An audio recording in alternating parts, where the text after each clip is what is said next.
Mother Nature, she's kind of a bitch sometimes.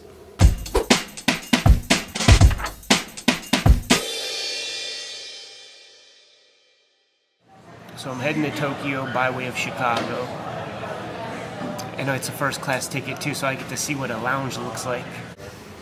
Why didn't you guys tell me this is how the other people live, man?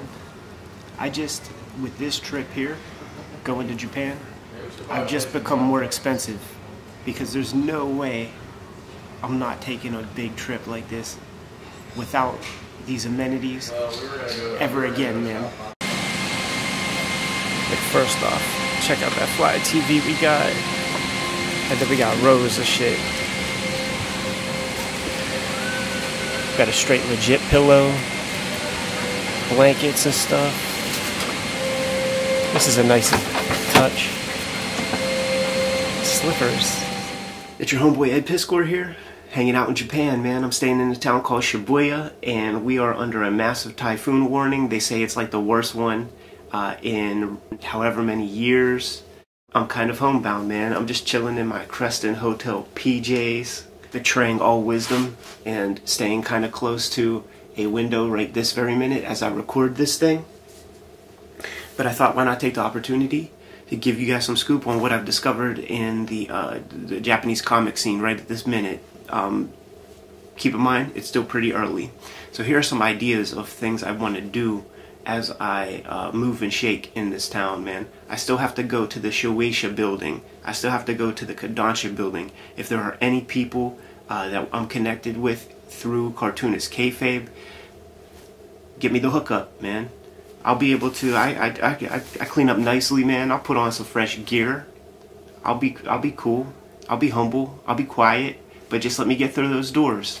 I want to see the editor's room, and I have translators who are happy to make that exchange as well, man. In fact, they told me that they'd be very happy to like take me to the building, but they would just stay outside, man. They're a little shy about going in there, man. They have such respect and reverence for the material that comes through those doors in terms of like the shonen manga or the magazines, and that's something I actually discovered. You know, you hear about Young Magazine, that was where Akira was serialized many years ago. You hear about the Jumps, and if you're a little bit deeper in the game, you know that there's like Shonen Jump. You know that there's Weekly Jump, Monthly Jump. There's another one that another title you'll see quite often called Sunday. So Jump, Magazine, and Sunday. Those are like the three major kind of regular players that you see like in the convenience stores, all that shit. I hope to get a few shoot interviews while I'm out here, man. My homeboy Aki Yagane, he's a translator who has he does the flip side. Like, he takes American comics, translates them into Japanese, and he's kind of a fount of historical information about Japanese comics. Love to get a shoot interview with him. The system here, the way hotels work, it's kind of weird compared to the American way of doing things, where we pay by the room. You know, like, here's however $200 a night for the room. In Japan, you pay by the head, so they are aggressive about like taking your hotel key. You can't sneak by them, you know what I mean? And you're not allowed to bring anybody up to your spot. So we have to figure out a place to do some interviews. The cool thing is, man, the folks who brought me out, they want to get an interview with me for their purposes. So I think that's going to be the chance for me to use their space to get interviews with them for the channel. I hung out last night with a mangaka, uses the name Ghetto Hollywood, does a comic that's translated into English as Boys in the Hood, and I think it's a literal translation when it's in Japanese. Impossible for me to say. But man, going to mangaka studio for the first time was super cool. This dude, Ghetto Hollywood, he started out as a graffiti writer, and he describes himself as like, if he had to like balance the two, hip hop gets a bigger piece than comics. which is interesting, man. And he has, like, you know, his black book, showed me all kinds of flicks of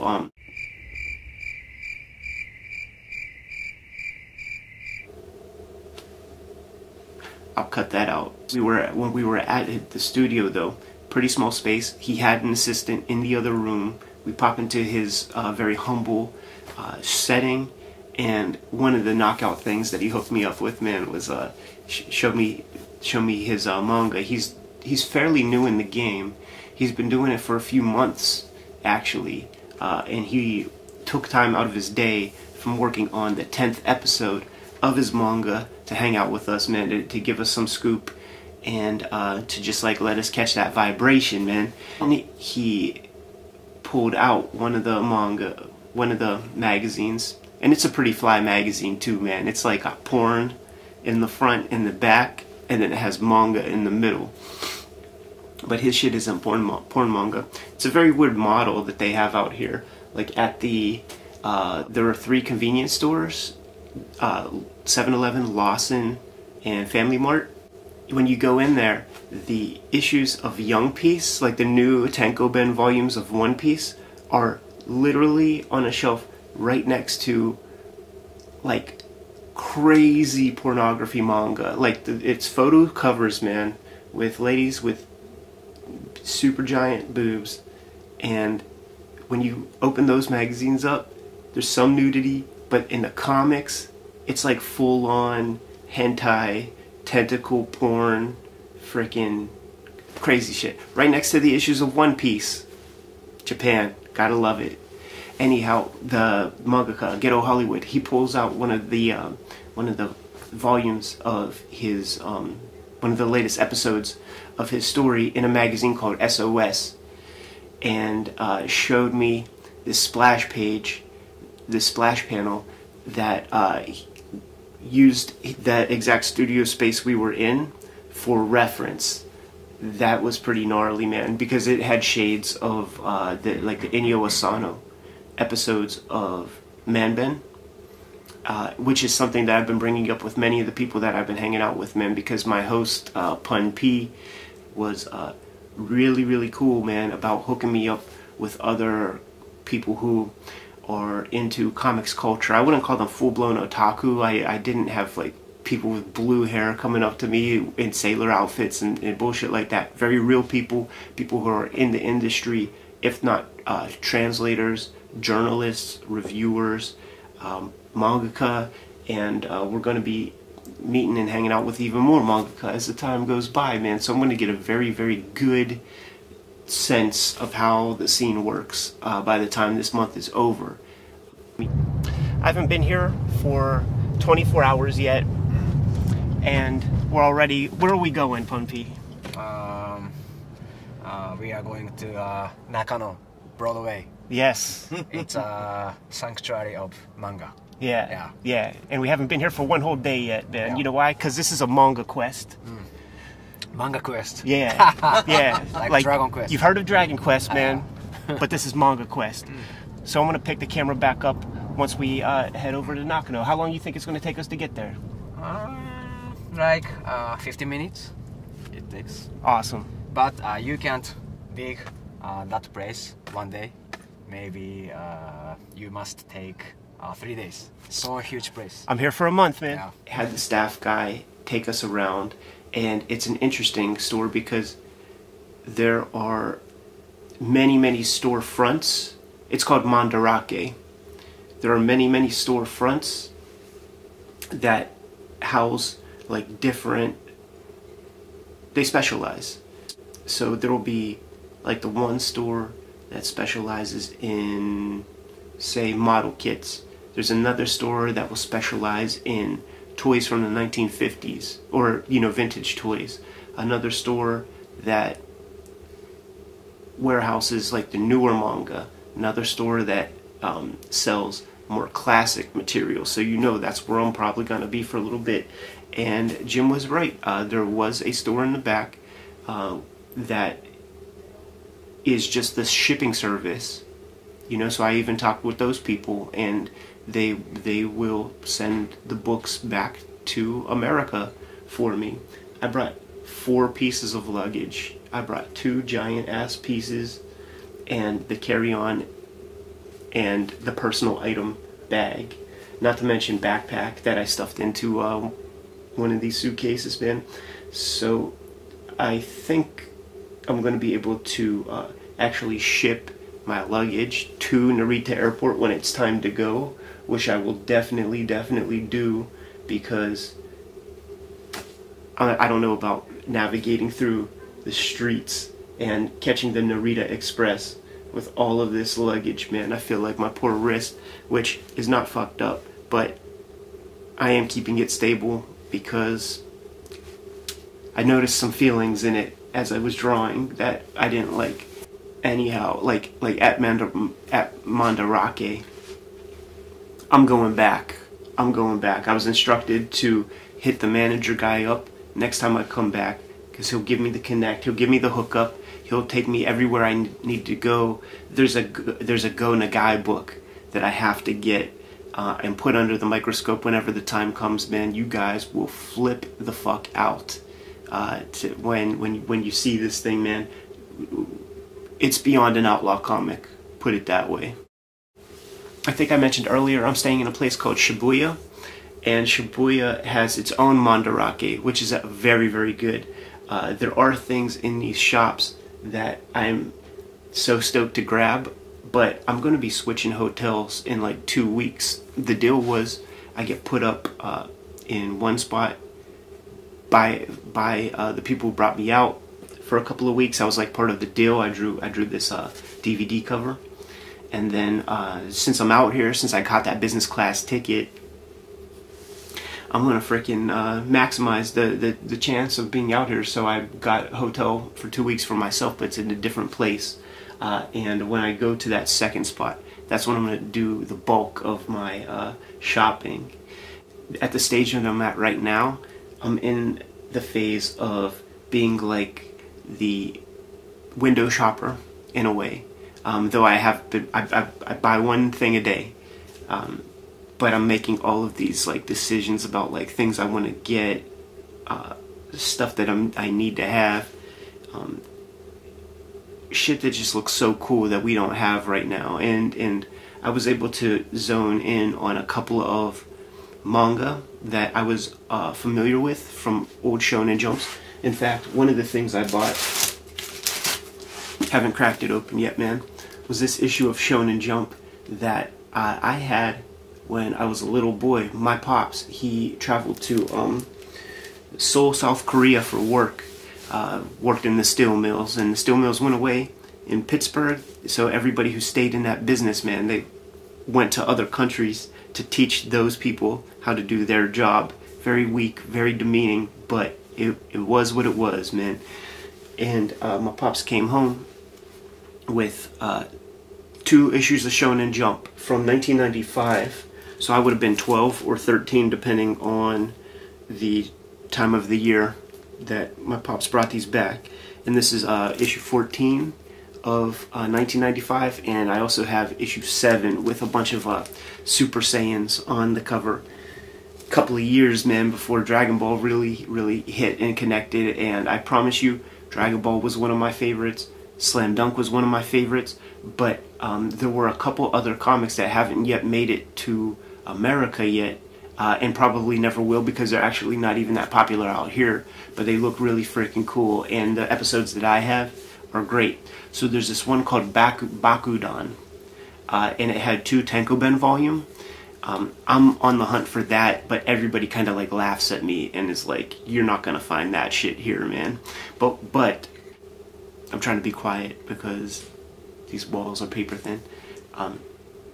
I hold out hope though, because they told me that I wasn't gonna find the new Otomo because they have their cycle, you know what I mean? When the magazine comes out, it's out for its tenure and then it goes away.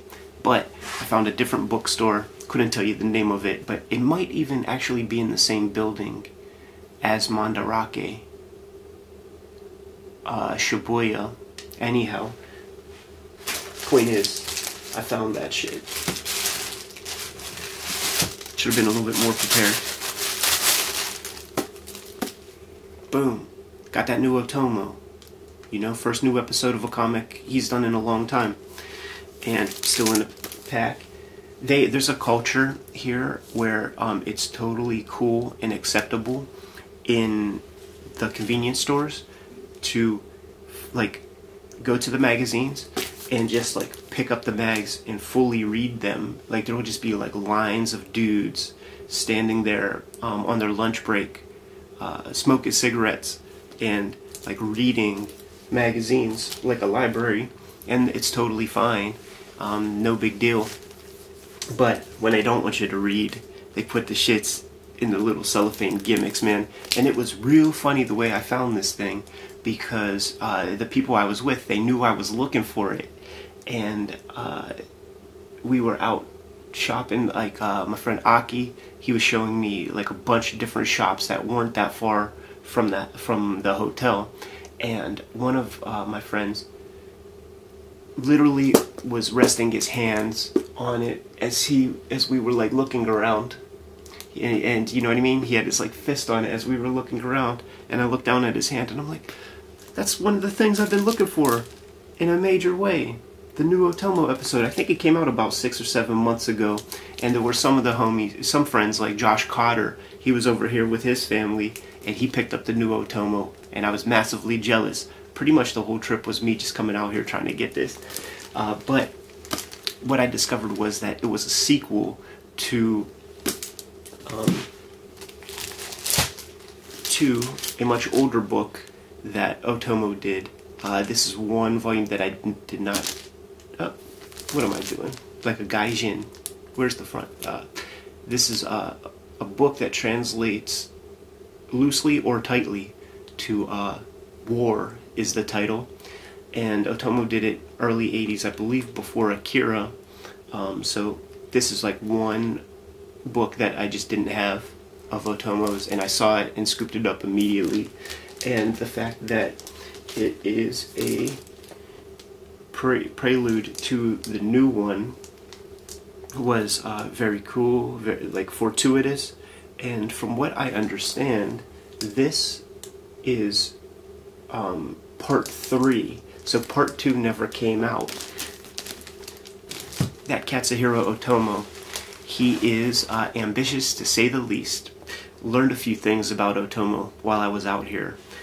In a very early magazine of his, around 1978, there was this interesting phenomenon in Japan, and I think that they try this all the time, where they try to merge and blend American comics with Japanese comics. It mostly doesn't hit. It mostly doesn't connect. But what will happen is it'll be, the thing that I'm thinking about, I forget the title, it was like a flip book, and half would be manga, you flip it, and then it would be like Kirby stories, you know, Fantastic Four, shit like that. And Otomo did a frickin' Black Panther pinup in one of these pieces. I couldn't believe it, man. Had to pull that shit up on the Googles. Lo and behold, here it is, you know. Katsuhiro Otomo drawing Black Panther. Be still my heart. Another thing I discovered was that Otomo's, I believe, son is an artist. Shuhei Otomo. I'll have to take a look in my Google, in my phone notes, and his proper name will be on the video, of course. But amazing artist. Also, Jim. Dude uses ballpoint pen on this stuff, man. Pretty freaking gnarly. So I guess by way of the Akira episodes we've done, Domu, Fireball, the fact that I brought out my jacket, my Akira jacket, my Kaneda jacket, I've been showered with Otomo gifts from my hosts, man, and my homies. It's so beautiful out here, the way people like look out for one another, and everybody feels like a very weird responsibility for the gaijin who's in a hotel during a typhoon. The chat app that everybody uses out here is called Line, and I have like about 20 homies connected online, and constant texts checking up on me. Do you need water? Make sure you get a bunch of water. Fill up your bathtub just in case the water goes out, and you could flush the toilet with it. Get a lot of food. Try to get non-perishable stuff, cans of tuna, all of that, just in case the electricity goes out. Here's the thing though, Ed, don't even worry, because this is Tokyo, man, and things happen fast. So if the power goes out, especially in Shibuya, it's only going to be out for like 2 hours. Anyhow, I digress. Mad Otomo gifts from the homies. There is another magazine called Brutus, a heavy EC cigar theme. So Brutus magazine, Pun P sent this to me, and it's from 2012, and it's like in the all Otomo issue. We'll put this under the microscope and try to make heads or tails of what we're looking at. Google Translate is actually not that bad. There was some Instagram videos, some Facebook videos where I put things up and just showed you guys like how the augmented reality translation happens in real time, and a bunch of dumb fucks were like, oh, that doesn't make any sense. But we just think of those people as lacking abstract thought, because there's enough there where you could build context for what they're trying to communicate. It's never going to be perfect. The syntax is far different, so you look at the context clues, man. They taught us that shit in 2nd grade, so should be able to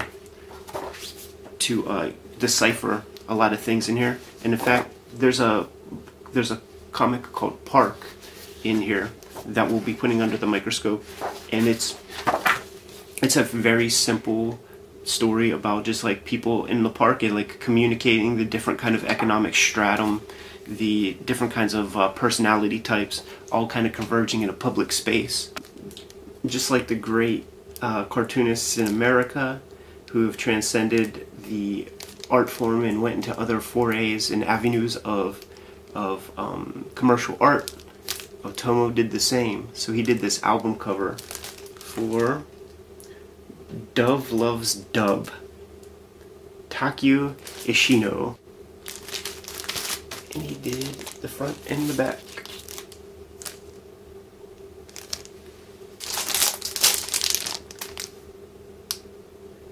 Got this thing, like fair with weapons. I haven't even opened any of this stuff yet because I don't want to stick around in my hotel room for far longer than I must. I'm in Tokyo. There's too much shit to explore. The only reason I'm doing this right now is because I'm freaking reined in. I'm really mad about that. In fact, I should take a look outside. Oh yeah. It's raining way worse now. I'm not sure if the microphone could pick that up. Yeah, it definitely sounds worse out there. I keep getting sort of scared to take a peek out there, for fear to see I don't know, man, some Wizard of Oz type tornado bullshit or something. What else is on the agenda? I plan on going to a place called Jimbocho Museum that where it has old bookstores, so there should be some cool stuff to check out there. And there's a museum that they promised that there should be a lot of old manga. The sky is raining down upon us, and I feel like I might have to get the heck out of here, man. So Kayfabers, you know what to do. In the meantime, like, subscribe, and follow the YouTube channel if you haven't done so already. So I have to go get the fuck away from this window, just in case some bullshit from this construction site right across the way flies into my window like a javelin. If it happens on camera, I do implore everybody, man, to send this video footage to bestgore.com or rotten.com or any of those other hellacious sites that show maiming and evisceration, because we should all have our 15 minutes of fame. Without further ado, I'm bouncing. Peace.